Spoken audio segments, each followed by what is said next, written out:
В этом году, 11 февраля, впервые отметят День собора Коми святых. Праздник установлен по благословению патриарха Московского и всея Руси Кирилла. В этот день во всех храмах республики пройдут всеночные бдения, днем торжественная литургия, а вечером праздничный концерт. Подготовку к мероприятию обсудили сегодня на встрече с участниками международных рождественских чтений. Ольга Коняева продолжит. На международных образовательных рождественских чтениях в Москве республику представила делегация из 36 человек. Сегодня они делятся впечатлениями, подводят итоги. Основой духовно-нравственного образования молодого поколения должна быть история России, которая неотделима от православия и объясняет, что Российская империя изначально складывалась как многонациональное государство. И Петровские провинции, Екатерининские губернии расчерчивались только исходя из численности населения, а не по национальному признаку. И это укрепляло монолитность страны. Именно сегодня о единстве страны, о монолитности говорится во всех важнейших документах.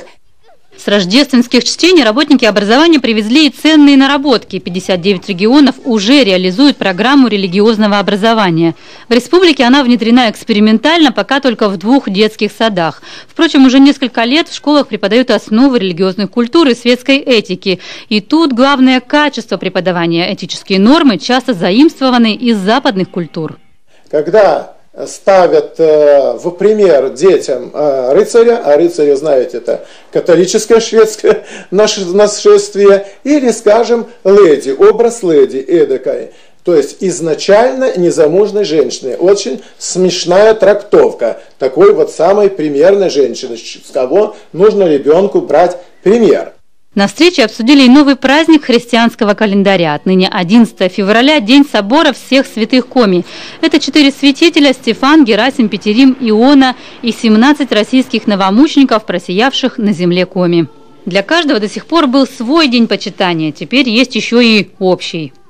В церковном календаре, во всех церковных календарях будет собор Коми святых, то есть даже само название нашего Коми края уже будет звучать. Ну и, конечно, тех святых, которые прославлены. Во всем православном мире, где бы это ни было, и в Украине, и в Беларуси, и в Америке, и во Франции, где есть православные храмы, везде будут обращаться с молитвами к собору наших Коми святых. У нас очень большая поддержка. Я думаю, что вот единым и стыдным сердцем мы укрепимся все, и наши святые будут нам помогать.